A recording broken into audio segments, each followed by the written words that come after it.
Hi అండి, నమస్తే. Welcome back to VV kitchens. నేను మీ వర్ధిని విజయ్.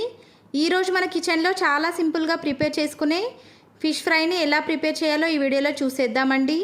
ఈ ఫిష్ ఫ్రైని మనం ప్రిపేర్ చేసుకోవడానికి 10 నిమిషాలు టైం పడుతుందండి. చాలా తక్కువ టైంలో ప్రిపేర్ చేసే ఈ ఫిష్ ఫ్రై టేస్ట్ మాత్రం చాలా అద్భుతంగా ఉంటుందండి.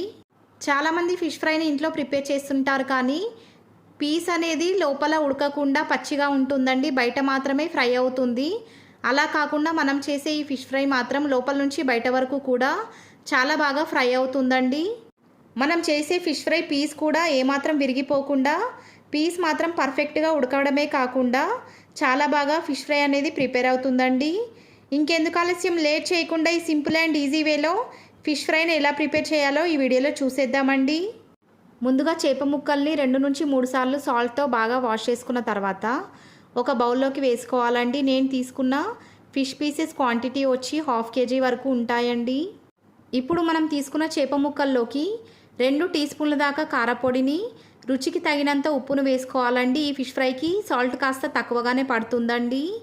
ఇలా సాల్ట్ని కూడా వేసుకున్న తర్వాత ఒక చిటికెడంత పసుపు, 1/2 టీ స్పూన్ దాకా ధనియా పౌడర్ కూడా ఈ చేప ముక్కల్లోకి వేసుకుని మనం వేసుకున్న ఇంగ్రీడియంట్స్ మొత్తం కూడా చేప ముక్కలకి బాగా పట్టేలాగా కలుపుతూ బాగా మసాజ్ చేసుకోవాలండి.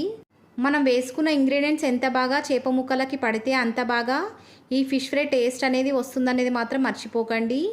బాగా రుద్దుతూ ఈ చేప ముక్కలకు మొత్తం కూడా ఉప్పు కారం బాగా పట్టించాలండి.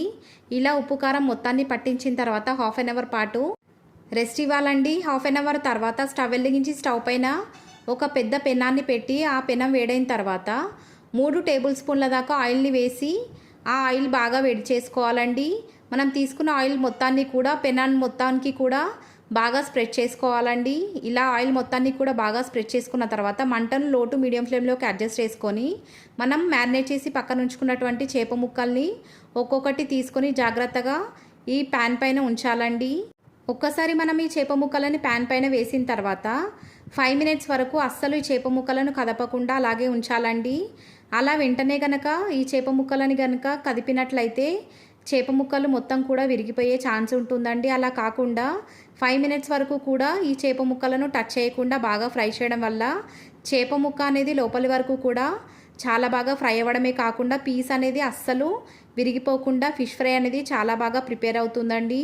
ఒకవైపు ఫ్రై అయిన తర్వాత మరొక వైపు ఫ్లిప్ చేసుకొని అటువైపు కూడా మరొక 5 నిమిషాల పాటు ఈ చేప ముక్కల్ని చాలా బాగా ఫ్రై చేసుకోవాలండి.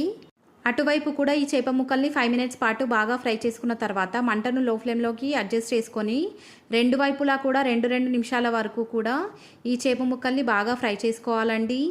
ఇలా లో ఫ్లేమ్లో మనం మంటను అడ్జస్ట్ చేసుకొని ఈ చేప ముక్కల్ని ఫ్రై చేసుకోవడం వల్ల ఈ చేప ముక్క అనేది చాలా బాగా ఫ్రై అవ్వడమే కాకుండా కొంచెం క్రిస్పీగా కూడా టర్న్ అవుతుందండి. ఇలా బాగా ఫ్రై చేసుకోవడం వల్ల ఈ ఫిష్ ఫ్రై బయట క్రిస్పీగా లోపల జ్యూసీగా చాలా బాగా ప్రిపేర్ అవుతుందండి. మనం ఫిష్ ఫ్రైని ప్రిపేర్ చేయాలనుకుంటే మాత్రం ఈ చేప ముక్కల్ని మరీ లావుగా కాకుండా మరీ పల్చగా కాకుండా మీడియం సైజులో ఉండేటివి తీసుకోవాలండి. అలా మీడియం సైజులో ఉండే చేప ముక్కల్ని తీసుకోవడం వల్ల ఈ చేప ముక్క లోపల దాకా ఫ్రై అవ్వడమే కాకుండా విరిగిపోకుండా కూడా ఉంటాయండి. అలా కాకుండా మరీ పల్చటి చేప ముక్కల్ని తీసుకున్నట్లయితే ఈ చేప ముక్క విరిగిపోయే ఛాన్స్ ఉంటుందండి. అలా కాకుండా లావుగా ఉన్న చేప ముక్కల్ని తీసుకున్నట్లయితే ఈ చేప అనేది లోపల వరకు ఉడకదండి. అందుకే మీడియం సైజులో ఉన్న ఫిష్ పీసెస్ని మాత్రమే ఈ ఫిష్ ఫ్రై కోసం మనం యూస్ చేసుకోవాలండి. 2 నిమిషాల తర్వాత స్టవ్ ఆఫ్ చేసేసి ఒక సర్వింగ్ ప్లేట్లోకి ఈ చేప ముక్కల్ని వేసుకొని మీకు కావాల్సినట్టుగా వేడివేడిగా లాగించేయడమేనండి.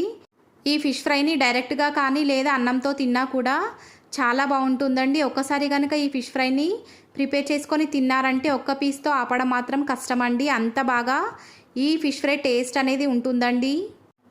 మీరు కూడా ఈ వీడియో చూసి ఈ ఫిష్ ఫ్రైని మీ ఇంట్లో ప్రిపేర్ చేసుకొని ఎలా వచ్చిందో నాకు కామెంట్ చేయడం మాత్రం మర్చిపోకండి.